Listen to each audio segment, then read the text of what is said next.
ఒక పార్టీ నిర్మాణం చాలా చాలా కష్టమైంది. పదే పదే చెప్తా ఉంటాను, కానీ ఒకసారి ఇది మనకి కంప్లీట్గా మన డిఎన్ఏలోకి వెళ్ళిపోవాలి. మేజర్ ప్రాబ్లం పార్టీ పెట్టే సమయంలో మనకున్న రాజకీయ నేపథ్యం ఇవన్నీ ఎలా ఉంటాయంటే, ఒక ముఖ్యంగా రీజనల్ పార్టీస్కి ప్రాంతీయం మీద ఉన్నంత అవగాహన దేశం మీదగానే ఉండదు. కొన్ని సామాజిక సమస్యల మీద ఎంతసేపు ఎలక్షన్ కోణంలో నుంచే పార్టీలు ఉంటాయి. మన ఆలోచన విధానం ఉంటుంది. దానికి విభిన్నంగా ఒక పార్టీ నిలబడాలంటే ఏం చేయాలి, ఒక పార్టీ బలంగా వేళ్ళునుకుపోవాలంటే ఏం చేయాలి, నా తపనంతా ఇదే ఉండింది. నేను ఆల్మోస్ట్ ఒక 23-24 నుంచి నేను పడ్డ తపన, కొన్ని అనుభవాలు అన్నీ కలిసి ఈ రోజున ఇన్ని దాదాపు 4,000 మంది ఈ రోజున పదవులు వచ్చినాయి. ఇన్ని ఎమ్మెల్యేలు కానీ, ఎమ్మెల్సీలు కానీ, మంత్రులు కానీ ఇవన్నీ ఉన్నాయంటే ఇది ఒక పవన్ కళ్యాణ్ అనే వ్యక్తిది కాదు, మనందరం క్యారీ చేస్తున్న ఈ భావజాలం తాలూకు శక్తి, మన పోరాట శక్తి, మన పోరాట పటిమ. అంటే ఇది మనం నిలబడగలిగేది. ఒక పార్టీని ఎలా ఒక వ్యక్తిని మనం ఎలా అంచనా వేస్తాం? గెలిచినప్పుడు సుఖాల్లో వాడిని అంచనా వేయలేవు ఎవరిని కూడా. గెలుపు ఓటమిల్లో వీళ్ళు ఎలా నిలబడతారన్న దాని మీదే జీవితం ఉంటుంది. అలాగే మనం ఓడిపోయినప్పుడు నిలబడ్డాము. మీరందరూ ఓడిపోయినప్పుడు నిలబడ్డారు, అందువల్ల ఈరోజు పదవులు అంటే మనకి ఎలా ఉంటుందంటే, ఉదాహరణకి చాలా రీజనల్ పార్టీస్కి జాతీయ దృక్పథం ఉండదు.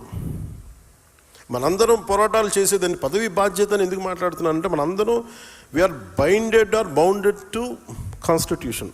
రాజ్యాంగానికి మనం లోబడే చేయాలి ఏ పనైనా సరే.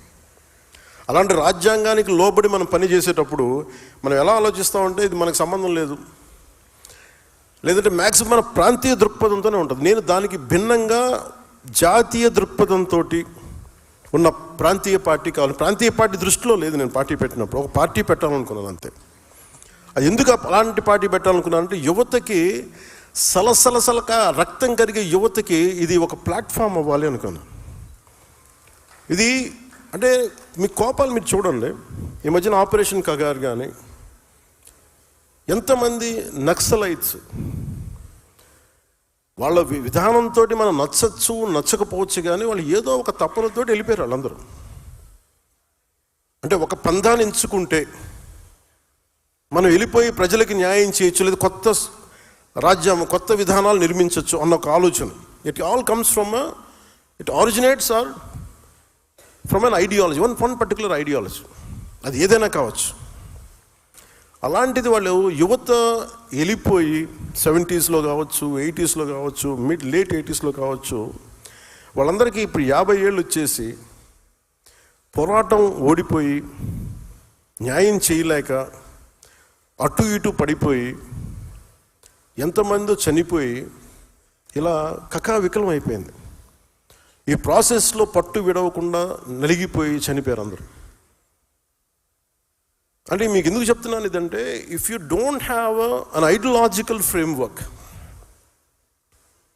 ఒక ideological framework that too within the norms of constitution, ఒక బ్యాలెన్స్డ్ ఐడియాలజీ లేకపోతే ఏం జరుగుద్ది అని అనడానికి మనకు అనేక దాఖలాలు ఉన్నాయి. మీరు ప్రాంతీయ తత్వం తీసుకోండి, దానికి ఒక టైం లైన్ ఉంటుంది. కేవలం 2-3 కులాలే కావాలి అని చెప్పండి, దానికి ఒక టైం లైన్ ఉంటుంది. దాని తర్వాత అవి పడిపోతాయి. తీసేమన్నా హౌస్లో దూరం పెట్టుకున్నాను.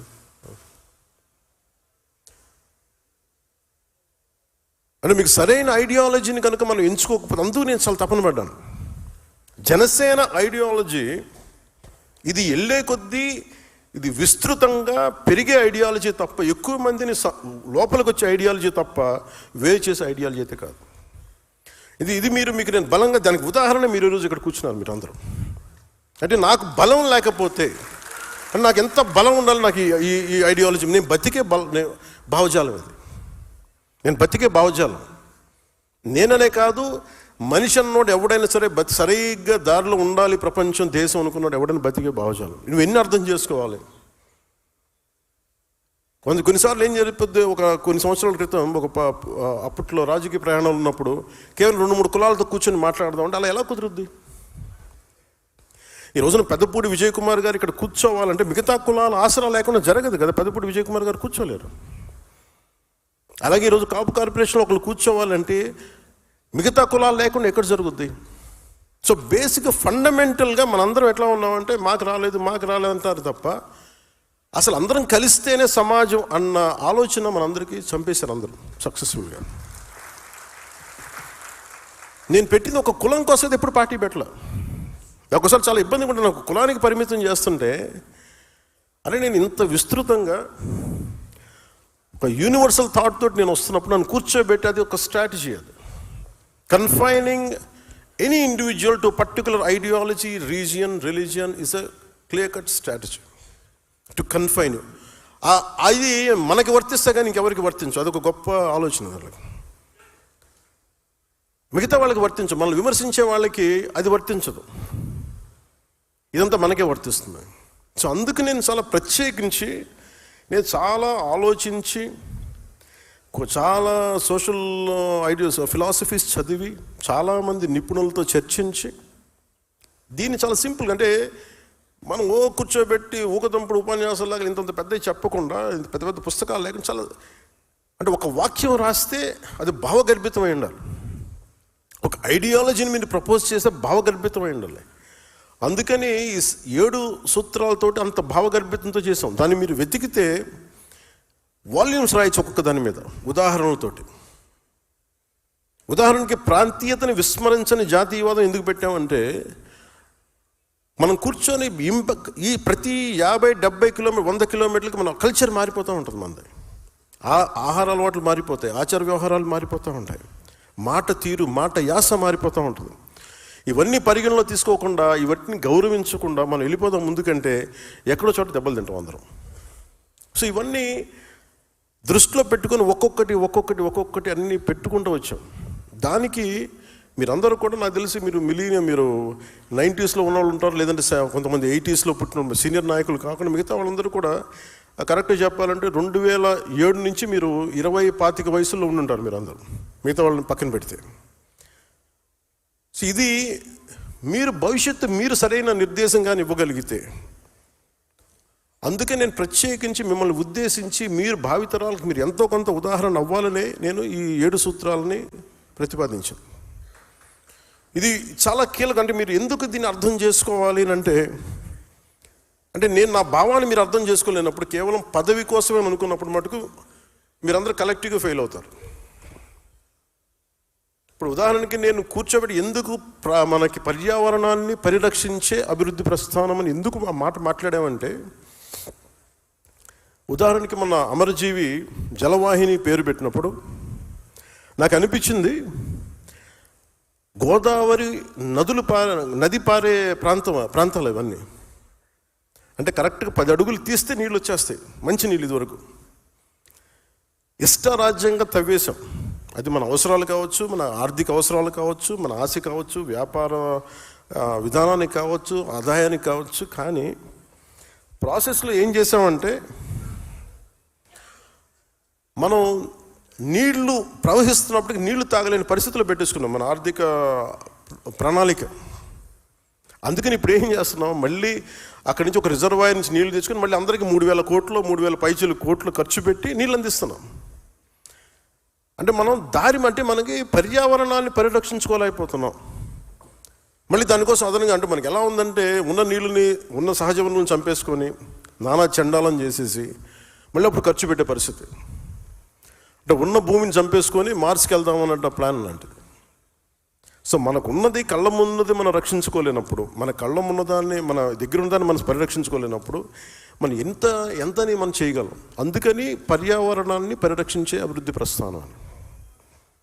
అలాగే ప్రాంతీయతను విస్మరించిన జాతీయవాదం అంటే మనం ఎంత జాగ్రత్తగా ఉండాలి అని అనడానికి నేను చాలాసార్లు కొన్ని ట్వీట్స్ చేస్తున్నప్పుడు ఇది మన రాష్ట్ర సమస్య కాదు కానీ మాట్లాడుతూ ఉంటారు కొంతమంది, నాకు కూడా సలహా ఇస్తారు. అంటే ఉదాహరణకి బంగ్లాదేశ్లో అక్కడ హిందువుల్ని చంపేస్తున్నారు, దీని మీద కూర్చొని ఇప్పుడు నేను ట్వీట్స్ చేస్తుంటే కొన్నిసార్లు ఇప్పుడు లేదు కానీ కొన్ని సందర్భాల్లో నా దగ్గరికి మనకెందుకు సరే అన్నీ అంటారు. అంటే నువ్వు భారత రాజ్యాంగం మన ఎంపీస్ ఉన్నారు, మనం ఉన్నాం, భారతదేశం రాజ్యాంగాన్ని కట్టుబడి మనం ప్రమాణం చేస్తున్నామని చెప్తాం. అలాంటప్పుడు భారతదేశంలో ఉండే ప్రతి ఇష్యూ మందే. అది ఎందుకు కూడా చెప్తున్నాను, ప్రాక్టికల్ కూడా ఎందుకో చెప్తున్నాను అంటే ఉదాహరణకి, అంటే నేను ఇదేదో ఒక చప్పట్లు కొట్టించుకోవడానికి లేదంటే basically we have to understand this part. గతసారి మనం బందర్కి వెళ్ళినప్పుడు లేదంటే తెనాలికి వెళ్ళినప్పుడు కొన్ని సందర్భాల్లో మన 2018, 2016లో చాలామంది ఏం చెప్పేవాళ్ళు అంటే, ఉదాహరణకి గోల్డ్ పార్క్ వెళ్ళాం, మన బందర్లో గోల్డ్ టెక్ పార్క్ అది బందర్లో చిలుకలు రోల్ గోల్డ్ చేసేది. అలాంటి చోట్ల వాళ్ళు ఏమంటారంటే, ఉదాహరణకి మనకి తెనాల నుంచి వీళ్ళందరూ వచ్చే కూడా చాలామంది స్వర్ణకారులు వెస్ట్ బెంగాల్ నుంచి చాలా చీప్ లేబర్ వచ్చేస్తున్నారు సార్, మాకు ఉద్యోగాలు పోతున్నాయి, మాకు ఇదివరకు లభించినందుకు ఉపాధి రావట్లేదు. అప్పట్లో మనకు అంత అవగాహన ఎందుకు, ఓకే రాష్ట్రం నుంచి వస్తుంటారు కదా దాని, కానీ ఎందుకు వస్తున్నారు ఏంటని చూస్తే మనకి బంగ్లాదేశ్లో ఉండే వ్యక్తులందరినీ రోహింగ్యాలో గొడవలప్పుడు అందరిని తరివేస్తే, బర్మాలో కావచ్చు, అంటే మన నేబరింగ్ కంట్రీస్లో ఇంపాక్ట్, అక్కడ ఒక గొడవ జరిగి అక్కడి నుంచి వచ్చే మైగ్రేషన్ ల్యాండ్ లాక్డ్ కాబట్టి వాళ్ళు రకరకాల ప్రాంతాల్లో స్థిరపడిపోయి, అది ఈవెన్ మన బందరు తెనాలికి కూడా వచ్చేసినాయి అవన్నీ. అక్కడ స్థానికంగా ఉన్న ఉపాధి అవకాశాలు కోల్పోతారు.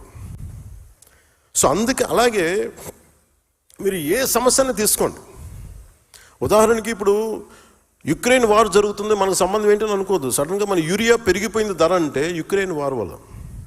అంటే ఇది ఎందుకు చెప్తానంటే, సామాన్య ప్రజానీకానికి ఇది అవసరం లేదు, కానీ యాజ్ అ పొలిటికల్ లీడర్స్ మీకు అవగాహన ఉన్నదానికి, మీకు ఇది అవగాహన లేకపోతే అంతర్జాతీయ సమస్యల మీద, స్థానిక సమస్యల మీద మీరు బలంగా ఎందుకు నేను ఇది మాట్లాడుతున్నాను, మేము ఇందుకోసం మాట్లాడుతున్నాను అని బలంగా చెప్పడానికి మీకు ఆ అవగాహన ఉంటుంది.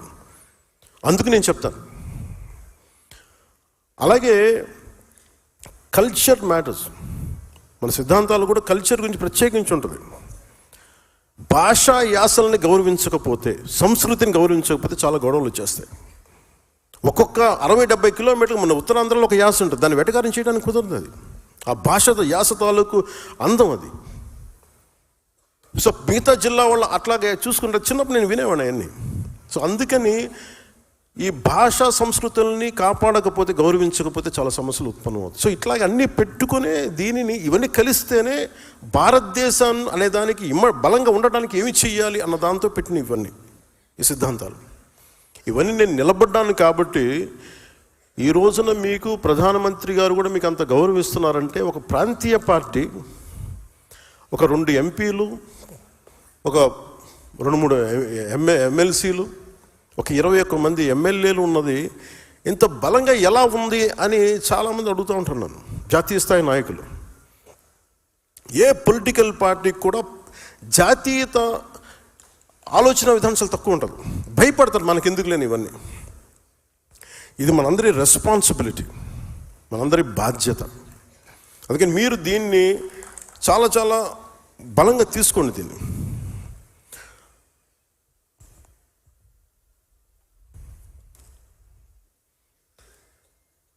భవిష్యత్తులో మనం ఏం చేద్దాం వీటన్నిటికీ మాట్లాడటానికి ఇంకొక 3.5 years టైం ఉంది. ఇంకా మనం చేయడానికి చాలా ఉంది. మీరు ఏ పదవి కూడా చిన్నది, ఏ పదవి పెద్దది అనుకోకుండా, ఉన్న పదవిని మీరు కనుక సమర్థవంతంగా నిర్వహించగలిగితే, మీరు ఇదివరకు విన్నారా ఒక పంచాయతీరాజ్ శాఖ ఇంత బలం ఉంటుందని, ఒక పంచాయతీరాజ్ శాఖ ఇంత కదిలించగలదని? It all depends who takes that role and responsibility with complete commitment. ఇది నాకు వచ్చింది కాదు, మీకు వచ్చింది కూడా. మీరు ఒక మెంబర్ అవ్వచ్చు, డైరెక్టర్ అవ్వచ్చు, చైర్మన్ అవ్వచ్చు. మీరు ప్రతిరోజు ఆలోచించాల్సిందే ఏం చేయగలం. ఉదాహరణకి మాల కార్పొరేషన్ చైర్మన్, గతంలో అంబేద్కర్ మనకి విదేశ దానికి ఆపేశారు, లేదంటే ఇంకోటి ఆపేశారు, ఇంకోటి జరగట్లేదు. ఈ మాల కార్పొరేషన్ సంబంధించి మన విద్యార్థులకి, యువతకి మనం ఏం చేయాలి? చైర్మన్ గారు కూర్చొని, పెద్దపూడి విజయ్ కుమార్ గారు కూర్చొని ఆలోచించాలి. ఒకసారి డబ్బులు కనిపించావు, డబ్బులు లేవని, ఫర్నిచర్ కూడా లేదని కొన్ని పరిస్థితులు కొన్నిసార్లు ఉంటాయి. 2 కుర్చీలు, టేబుల్స్ తప్ప ఏమీ లేవు. కానీ ఏదైనా సరే వ్యక్తే వ్యవస్థ నిర్మిస్తాడు, వ్యవస్థ వ్యక్తులు నిర్మిస్తుంది. ఈ రోజున ఒక వ్యక్తి వచ్చి నిర్మించాడు జనసేన, అది ఈరోజు వ్యవస్థ అయింది. రేపొద్దున వ్యవస్థ వ్యక్తులు నిర్మించాడు. అందువల్ల ఏ పదవి కూడా మీరు తక్కువ అనుకోవద్దు. ఏది తక్కువ, మన ఎవరికి ఎక్కువ కాదు తక్కువ కాదు. It all depend. మీరు పిండే కొద్ది రొట్టె మీరు ఎంత సమర్థవంతంగా పనిచేస్తారో దాన్ని అంత ఇంపాక్ట్ఫుల్గా నీటి సంఘాలు మీరు పని చేయాలంటే మీరు ఎంత ఉందో మీకు పని చేయడానికి. రైతు కన్నీరు తొడవగలరు మీరు.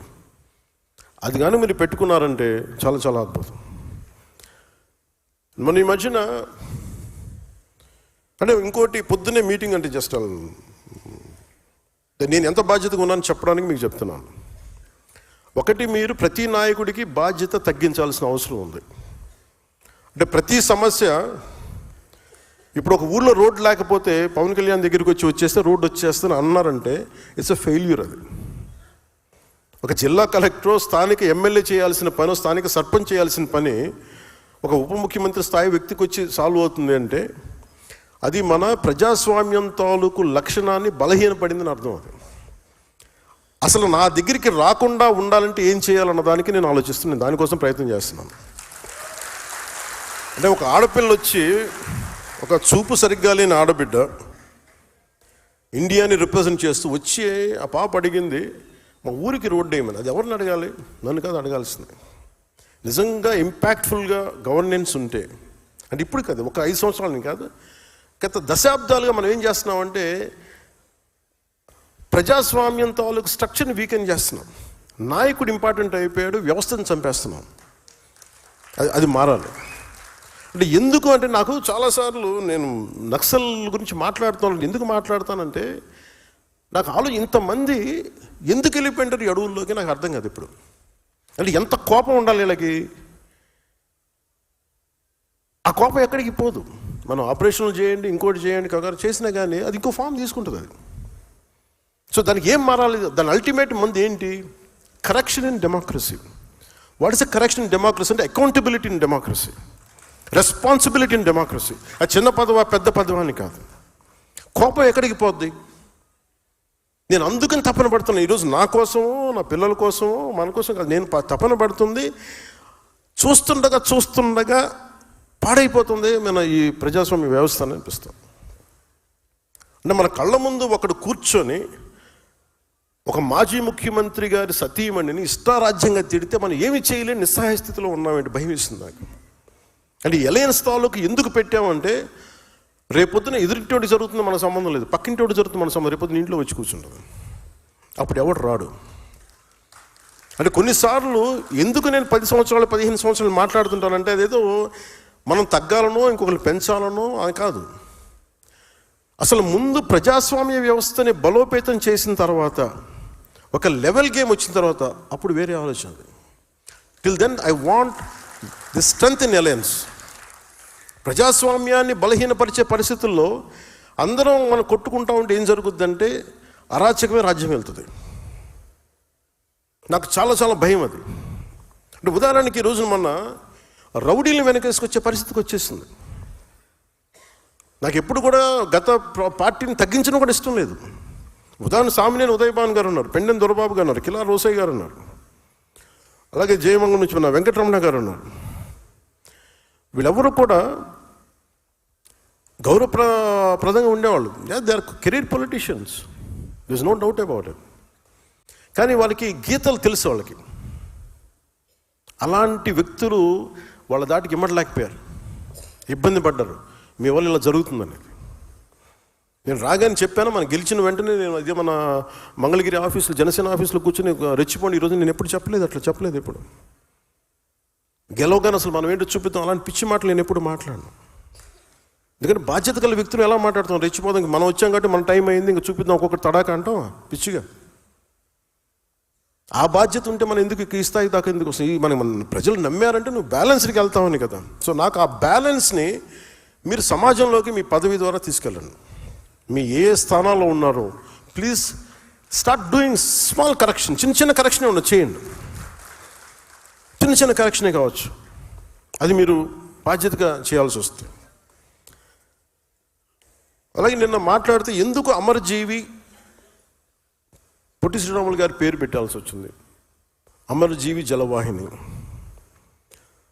అంటే మనం చేయాల్సింది జనసేన పార్టీగా ఎవరైతే త్యాగాలు చేశారో వాళ్ళని గుర్తించకపోతే, ఉదాహరణకి కొట్టేసాయినో ఎందుకు గుర్తిస్తాం? ఒక దెబ్బలు తిన్నాడు మా పార్టీ కోసం, లేదంటే ఒక స్థానిక సమస్య కోసం ఒక దెబ్బలు తిన్నాడు బికాజ్ పార్టీ ప్లాట్ఫామ్ మీద.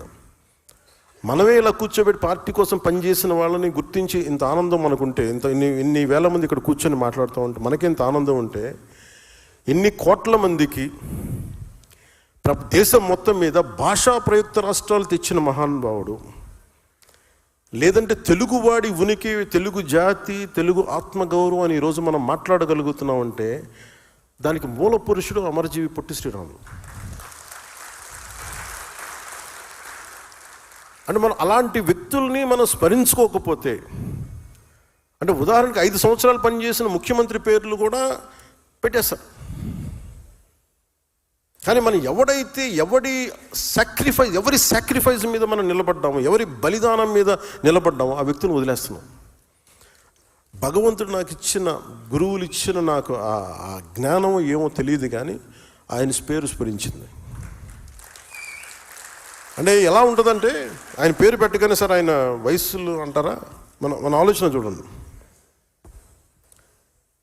అంటే ఎంత దౌర్భాగ్య స్థితికి వెళ్ళిపోయి ఉంటే, అంబేద్కర్ గారికి ఒక కులానికి పరిమితం చేసుకుంటే మనం ఏం చేయలేం. అంబేద్కర్ అందరి వాడు, లేదు మావాడి మా దగ్గరే ఉంటాడంటే మనం ఏం చేయలేం దానికి. కానీ ఎవరు వద్దనుకున్నా లేదనుకున్నా అంబేద్కర్ గారు గుండెల్లోనే ఉంటారు మనం. దాన్ని మేము పొలిటికలైజ్ చేయం.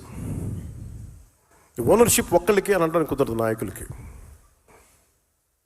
అంటే ఈ స్థాయికి ప్రపంచం వెళ్ళిపోతున్నా మనం కరెక్ట్ చేసుకోకపోతే మన స్థాయిల్లో చాలా చాలా తప్పులు చేసిన వాళ్ళం అవుతాం ఇవన్నీ. సో అందుకని ఇవన్నీ ఒక్కొక్కరు చేసుకుంటూ వెళ్తాం. నా ఉద్దేశంలో పొట్టి శ్రీరాములు గారికి సరైన గుర్తింపు కానీ నివాళి కానీ ఇవ్వాలి అంటే, ఒక పోలవరం లాంటి ప్రాజెక్టుకి ఆ మహానుభావుడు పేరు పెడితే నిజంగా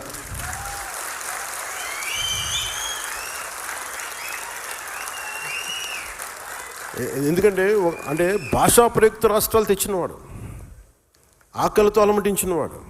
అంటే పోలవరం ప్రాజెక్ట్ అంటున్నాం, కానీ అలాంటి నాకు అనిపించింది ఒక చిన్నపాటి ఒక 2 మండలాలకు ఒక జిల్లాకు వచ్చే దానికి కాదు దీనికి పెద్ద పేరు పెట్టాలంటే, ఒకసారి ఇలాంటి ప్రతిపాదన అంటే ఇది నా ఉద్దేశం. ఇది కూటమి ప్రభుత్వం కాబట్టి నా ఒక్కటి ఉద్దేశం పనిచేయదు. ఇక్కడ అందరి చాలామంది సమగ్ర కొన్ని కోట్ల మంది కూర్చొని ఎవరెవరి ప్రతినిధులు తీసుకొని, నా కోరిక ఇది, నా లోపల ఉన్న కోరిక, పోలవరానికి అమరజీవి పొట్టి శ్రీరాములు గారి పోలవరం ప్రాజెక్ట్ అంటే నాకు చాలా గొప్పగా ఉంటుంది. అది కుదురుతుందో లేదో మనకు తెలియదు, కానీ బట్ నాకైతే కోరిక.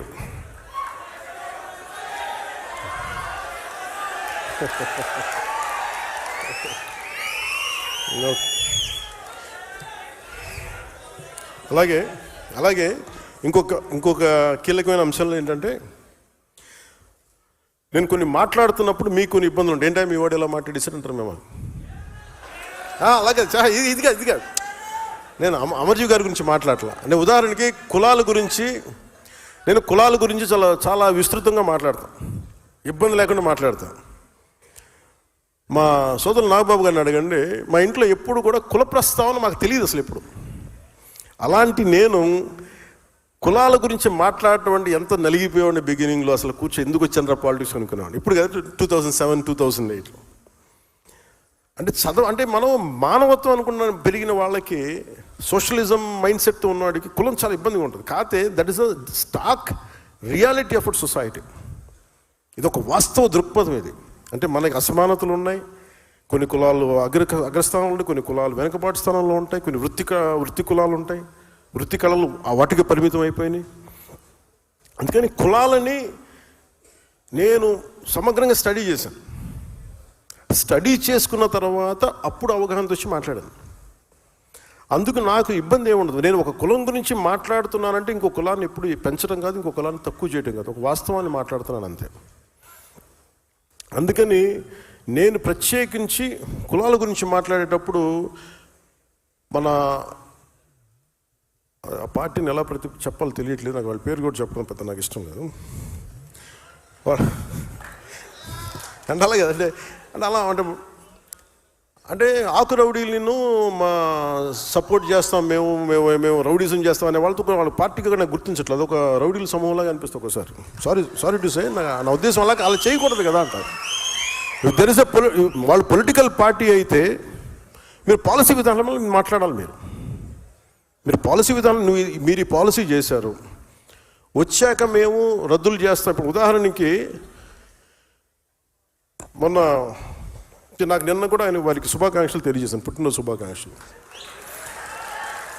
అంటే మనస్ఫూర్తిగా చెప్తాను, నాకు లోపల ఎవరు శత్రువు కాదు. నాకు వారి విధి విధానాలతోనే నేను వ్యతిరేకిస్తాను తప్ప నాకు ఎప్పుడు కూడా శత్రుత్వం లోపల ఉండదు. మీరు కనుక మీ విధి విధానాలతోటి ప్రజలకి ఇబ్బంది కలిగితే నేను ఇంకా గొడవ పెట్టుకోవడానికి నా జీవితకాలం సంసిద్ధం. నేను అసలు నాకు ఆ భయం కూడా లేదు. నాకు ఆ భయం కానీ లేదు. మనం ఏదన్నా జరిగితే బహుశా ఇలా జరిగితే ఆ భయాలు ఉండవు. అలాంటి అనుకుంటే ఇక్కడ దాకా ఎందుకు వస్తాం? రాం, ఉండం, పోతాం, కానీ అడుగు ముందుకే వేస్తాం. దేనికి వేస్తాం అడుగు? పిచ్చి ఐడియాలజీతోటో లేదంటే పిచ్చితో కాదు, చాలా బలమైన ఐడియాలజీ ఉంది కాబట్టే బతుకుతాం. కాబట్టి ధైర్యం, that with in the constitutional limits. ఇట్లా రాజ్యాంగ పరిధిలోనే మాట్లాడతాం, పోరాటం చేస్తాం తప్ప ఇంకా అవసరం అనుకుంటే లాస్ట్ ఫేజ్ రోడ్ల మీదకి వచ్చి గొడవ పెట్టుకోవాలి. మన తెలంగాణ బోర్డర్లో మనం గొడవ పెట్టుకున్నట్టుగా అప్పుడు దాకా ఇంకా రావాలంటే దాని లాస్ట్ ఫేజ్ ఇంకా తప్పదు. చాలాసార్లు మనకి రాయబారం నడిపి మంచిగా చెప్పి మంతనాలు జరిపిన తర్వాత ఇంకా కాదుకూడదు అనుకుంటే ఈ చొక్కా మడిచి ముందుకు రావడం పెద్ద ఇబ్బంది ఏం కాదు మనకి. అంటే ఎందుకంటే that is a last option. అది ఆఖరి అస్త్రం. అది ఆఖరి అస్త్రం వరకు నువ్వు కూర్చొని ఎంత సయోధ్యతోటి ఎంత సముచితంగా మాట్లాడతావో అన్న దాని మీద నీ స్థాయి ఉంటుంది. యాజ్ ఎ లీడర్స్గా నేను మీకు ఇచ్చేది బాధ్యత. మీరు తెలుసుకోవాల్సింది ఇది. మీరు గొడవ పెట్టుకోమని నేను ఎప్పుడు చెప్పట్లేదు రోడ్ల మీద, కానీ మీరు ఆర్గ్యుమెంట్ చేయండి, డిబేట్ చేయండి with in the frame work of proper language, అందరికీ ఆమోదయోగ్యమైన భాష. అలాగే పొద్దున్నే నేను గౌరవ ముఖ్యమంత్రి నారా చంద్రబాబు నాయుడు గారికి ఒక క్యాబినెట్ మీటింగ్లో మాట్లాడుతూ ఆంధ్రప్రదేశ్కి అభివృద్ధి గురించి అన్ని మాట్లాడుతూ మేజర్గా టూరిజం పాలసీ గురించి వచ్చింది.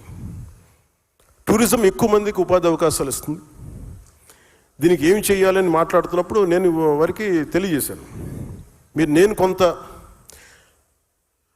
మిగతా అంటే నాది టూరిజం, నాది ఎక్కువ టూరిజం నా దాంట్లో కూడా వస్తుంది. అలాగే పంచాయతీరాజ్ కూడా కొన్నిసార్లు అవసరం అవుతుంది టూరిజంలో. అందుకని నన్ను దానికి మాట్లాడుకున్నప్పుడు ఆయన ఒక కమిటీని చేశారు. ఆ కమిటీకి నేను చైర్మన్. ఆ టూరిజం అది ఇందాక మీటింగ్ జరిగింది. గౌరవ మంత్రులు రామనారాయణ రెడ్డి గారు, R&B మినిస్టర్ గారితో. అంటే ఇవన్నీ మేము సమిష్టిగా మేమందరం కూర్చొని మాట్లాడుతున్నప్పుడు ఒక మాట చెప్పాను. చాలా ప్రతిపాదించారు, ఇక్కడ బాగుంటుంది అలా బాగుంటుంది అంటే. అన్నిటికంటే కూడా నేను చెప్పింది primarily law and order is very essential tourism to prosper and develop. అంటే ఉదాహరణకి ఢిల్లీ నుంచి ఒక ఆడపిల్ల బైక్లో ఇది వచ్చింది ఒక 3 వారాల క్రితం. శ్రీశైలం వెళ్ళింది. శ్రీశైలం వెళ్తే ఆవిడ ఏముంటుందని మోటరైడ్ బ్లాగర్ అంట. అంటే మోటార్ రైడ్ చేస్తూ బ్లాగింగ్ చేసుకుంటారు. మన శ్రీశైలం వెళ్తే అక్కడ రూమ్ ఇవ్వలేదు. ఎందుకు ఇవ్వట్లేదు? మేము ఒంటరి ఆడపిల్లలకి ఇవ్వము. ఆవిడ పోలీస్ స్టేషన్కి వెళ్తే ఎందుకు ఇవ్వరు మాకంటే మేము అంతే, ఇది పాలసీ.